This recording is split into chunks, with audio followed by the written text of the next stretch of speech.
1.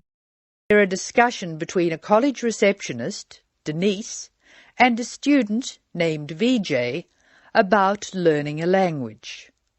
In the first part of the discussion, they are talking about the course VJ will study. First, you have some time to look at questions 1 to 7.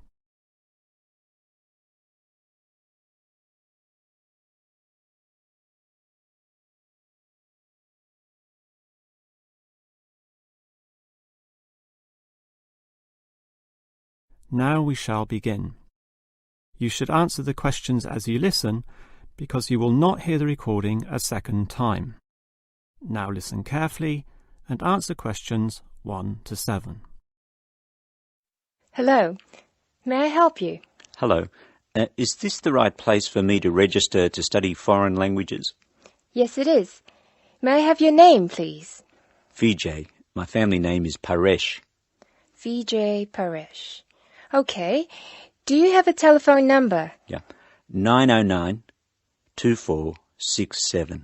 Thank you. Now, which language would you like to learn? We offer French, Italian, Cantonese, Mandarin, Spanish, Portuguese. I'd like to learn Spanish, please. Okay. Our classes are conducted in lots of different places. We have classrooms in the city and here in this building. What's this building called? This is Building A. I work near here, so it'd be best to study in Building A. What time do you want to come to lessons? They go on for 3 hours and they start at 10 a.m., 4 p.m., and 6 p.m. I wish I could come to the daytime lessons, but I can't. So 6 p.m, please. That's our most popular time, of course. Have you ever studied Spanish before? No, I haven't. We describe our classes by level and number. Your class is called Elementary 1. Okay. When will classes start? Elementary 1 begins, just a minute. It begins on August 10. Great. Now what else do I have to do? Before you hear the rest of the conversation, you have some time to look at questions 8 to 10.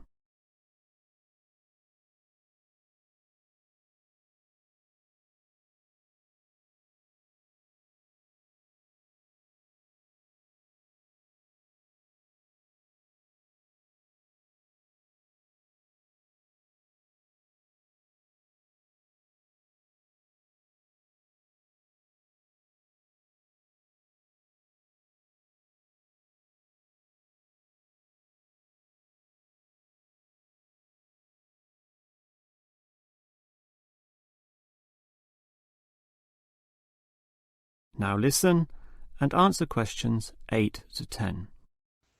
I'm sorry, VJ. What were you saying? I wanted to know what else I had to do. Oh, of course.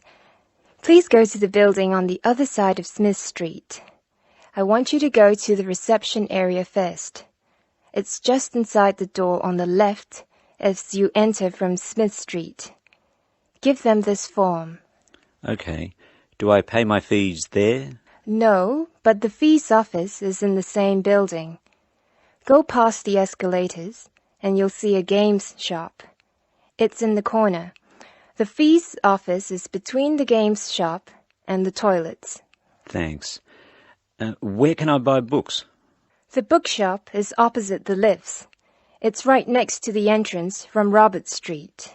Your offices are spread out. Not as badly as they used to be. By the way, we offer very competitive overseas travel rates to our students. Oh, I'd like to look into that. Of course.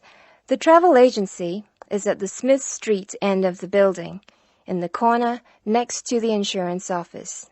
Thank you very much. Bye.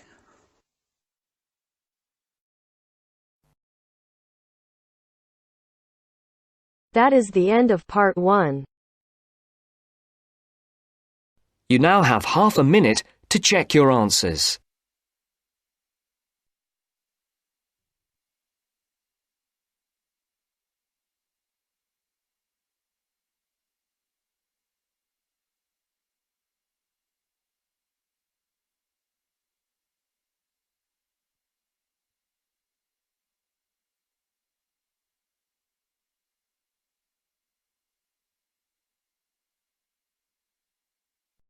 Now turns to Part 2.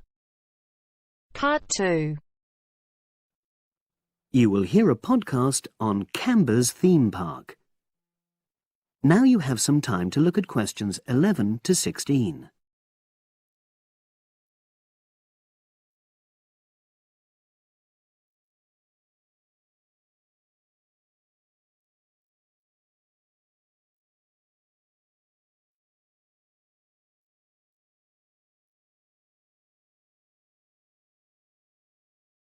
Now listen and answer questions 11 to 16. Welcome to Canberra's Park podcast. In the next few minutes, I'll tell you a little about the park and the amazing things we have to offer. We like to think that Canberra's offers more than other theme parks. Like them, we have a variety of exciting rides for people of all ages, but Canberra's also places strong emphasis on the educational experience for its visitors. Not boring facts, but lots of interactive exhibits. Although it's mainly an outdoor experience, we do have some indoor activities if the weather gets too dreadful. The park's got a lovely, well-established feel, set in 80 acres of beautiful countryside, about 3 miles south of the tourist resort of Dulchester. The park was set up in 1997 by the Canberra family, but then taken over by new owners in 2004, who have maintained the original vision of the Canberras. It has lots of old trees, hundreds of flower beds, and a gorgeous lake. Canberra's has over 45 different rides, exhibits, and arcades. All but one of these is free once you've paid your entrance fee. We charge a small fee for our newest ride to reduce the length of the queues. You don't pay anything for parking. A family ticket for a family of 4 works out at about £8 per person, which is amazing value. Full details of current prices are shown on our website, along with full details of rides, etc., and directions for getting to us. We also have a number of special offers. For example, if you live locally, why not join our Adventurers Club, which entitles you to 50% off ticket prices all year round, and a special lane for all rides and exhibits, which means you don't have to wait to get into any part of the park. See the Offers tab on the website. We've recently added a number of new exhibits to the park, and we're particularly proud of our Future Farm Zone, which houses over 20 different species of animals, from chipmunks to dairy cows. The emphasis is on getting near to the animals. All of them can be petted, and you can buy food for feeding the animals. Many of our younger visitors say that this is the high point of their visit. And speaking of food, don't let the animals have all the fun. We have a total of 7 different catering outlets on the site. We're open 10 to 5:30 all year round, and cold drinks and snacks can be bought at any time during opening hours. And hot food is available most of the day in the Hungry Horse Cafe from 11 until 5. Just half an hour before closing time. Now you have some time to look at questions 17 to 20.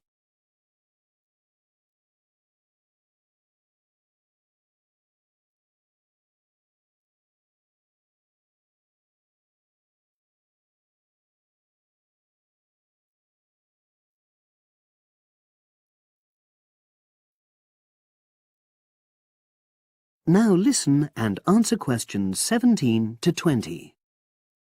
Now we want all our visitors to have an exciting time when they come to the park, but our first priority must be safety. Parents and guardians know their children's behaviour and capabilities, but here at the park we have set certain conditions for each of the rides to ensure that all visitors get the maximum enjoyment out of the experience and feel secure at all times. There are 4 major rides at the park. Our newest ride is the River Adventure, which is designed to reproduce the experience of whitewater rafting. No amount of protective clothing would make any difference, so only go on this ride if you're prepared to get wet. Children under 8 can go on this ride, but all under 16s must have an adult with them. Not all of our rides are designed for thrills and spills. Our Jungle Gym roller coaster is a gentler version of the classic Loop-the-Loop, specially created for whole family enjoyment, from the smallest children to elderly grandparents, suitable for all levels of disability and health conditions. Carriages have comfortable seating for up to 8 people with safety belts for each passenger, which must be worn at all times. Sit back and enjoy the scenery. One of the best established and most popular of Canberra's rides is the massive swoop slide. Whiz down the polished vertical slide 9 meters in height and scream to your heart's content. There are no age or height restrictions. Be careful though, you must have on long trousers so you won't get any speed burns. And then there's the famous Zip Go-Kart Stadium with 16 karts, 8 for single drivers and 8 for kids preferring to ride along with mum, dad or carer. Take part in high-speed races in our specially designed Formula One style karts, but no bumping other karts, please. All riders must be above 1.2 meters because they have to be able to reach the pedals, even in the shared karts. Full details of all safety features are available on our website at www.camberspark.com. So come and make a day of it at Canberra's theme park.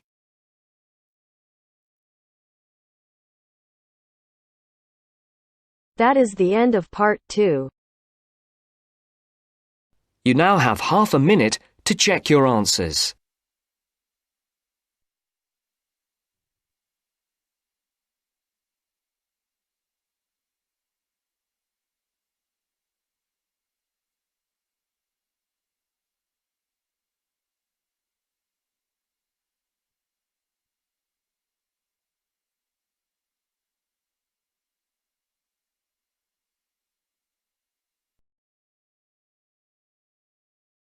Now turns to part 3. Part 3.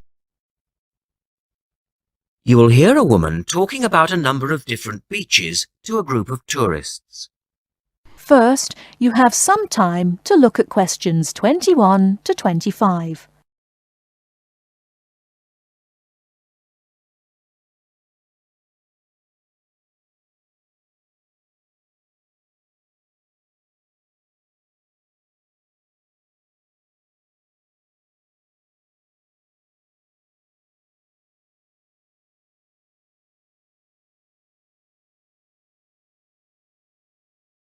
Now listen carefully and answer questions 21 to 25. Right, let's move on to the beaches here, which are absolutely beautiful. You do have over 100 to choose from. They're mostly sandy beaches and they vary from the largest, which is 2.5 kilometres long, to tiny sandy coves. But there are a few that I'd really recommend you to visit. So, looking at this pamphlet, first of all, there's Bandella Beach. This beach is 1 kilometre away from the old fishing village of Bandella, which is a beautiful spot. If you park in the car park behind it, there's a small path which leads down to the bay. It's very pretty because the whole beach is backed by pine trees, so it's very sheltered. The beach itself is very clean and the water is shallow and safe.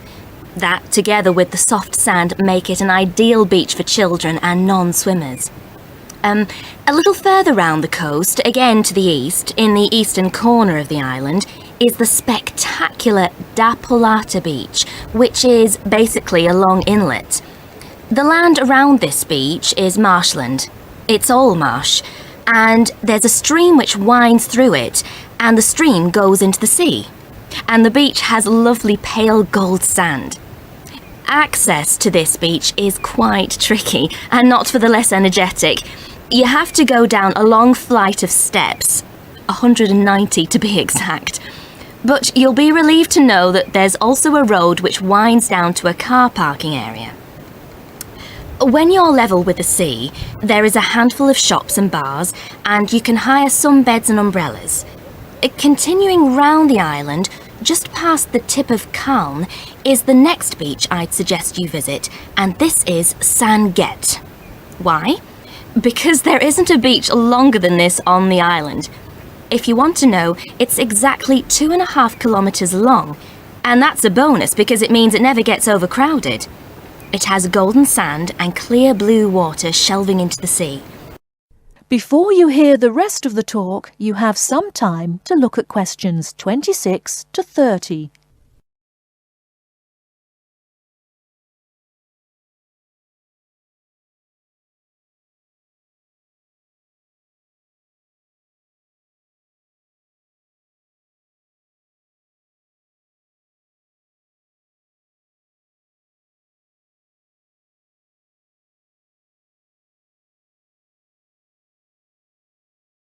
Now listen and answer questions 26 to 30. It has golden sand and clear blue water shelving into the sea. There are several beach restaurants to choose from, and water sports are available when the water is calm. But check first. This beach operates a flag system, as the sea can get rough and you should always swim between the flags. There's a large car park which gives you easy access to the eastern end of the beach, but the western end is much quieter and more wild, as it is harder to reach. Blanaka is another popular beach, just in the northwest corner of the island. It has incredibly white sand and sparkling water. There is ample car parking here and plenty of bars and restaurants. Blanaka has white cliffs all around it, and for those of you who'd like a little more to do than just lazing on the beach, there are caves here which you can explore in the cliffs, and you can also dive into the water from rock platforms along the side of the cove. Well, my final recommendation for today is Disador. Now, this beach isn't quite as easy to get to as the others I've talked about. It's quite a remote little beach, tucked away here next to Blanaka. You can reach Disador by a steep slope which goes over some sandbanks. The beach itself is small and pretty, with reddish-coloured sand and some stony areas on its eastern side. Despite being quite small, the bathing is good, and you can also go fishing here from the rocks at either side. It's a good idea to take some food and drink with you if you decide to go here, as there's only one little bar which isn't always open. So, that should give you plenty of ideas to choose from over the next 2 weeks. And if you have any further questions... That is the end of part 3. You now have half a minute to check your answers.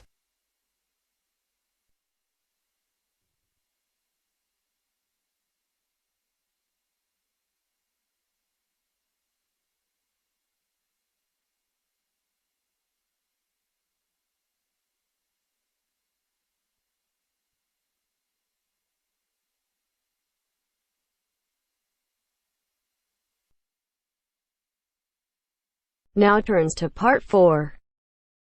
Part 4. You will hear part of a lecture about a place called Cuba Pedy. Listen carefully and answer questions 31 to 36.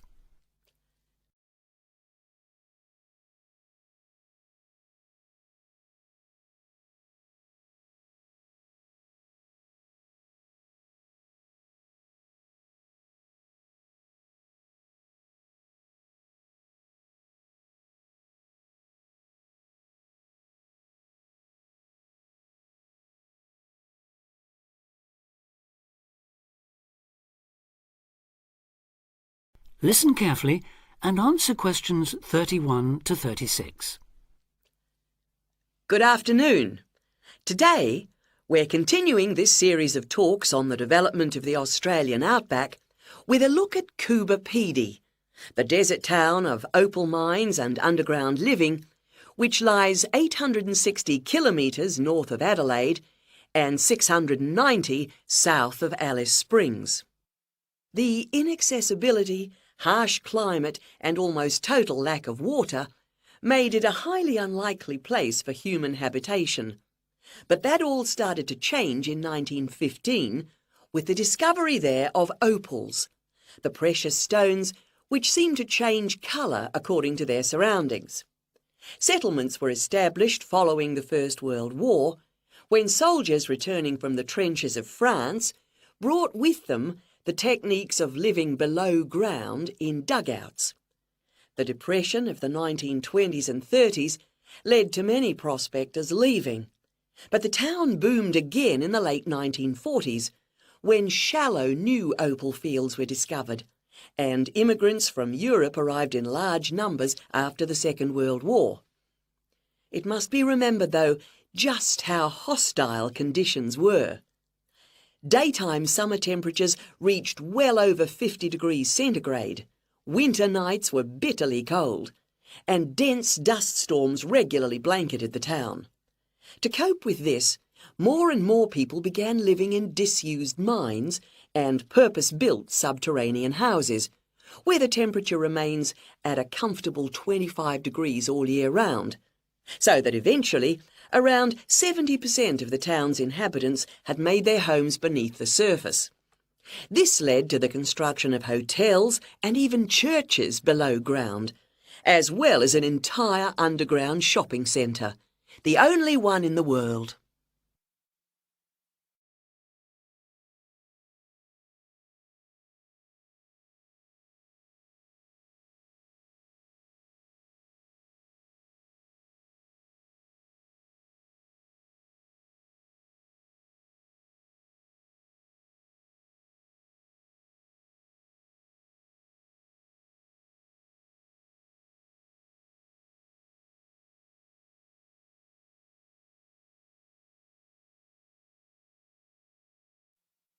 Now answer questions 37 to 40.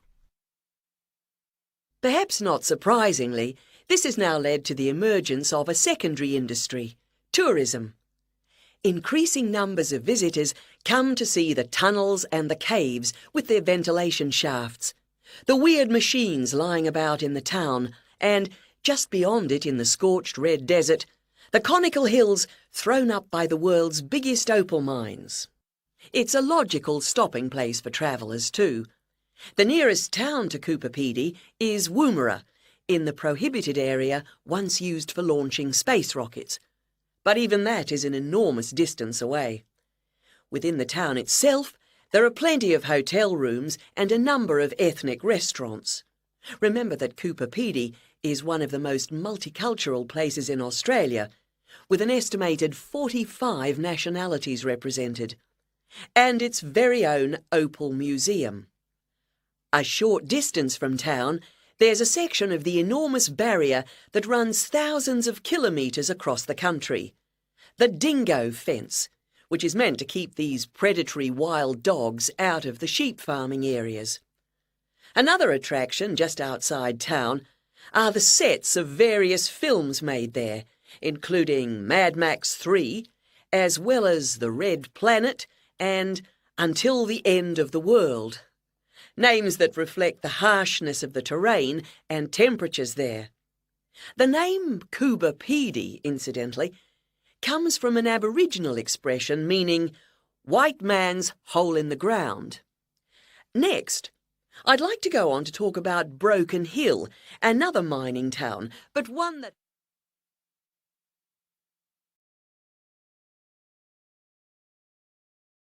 That is the end of part 4. You now have half a minute to check your answers.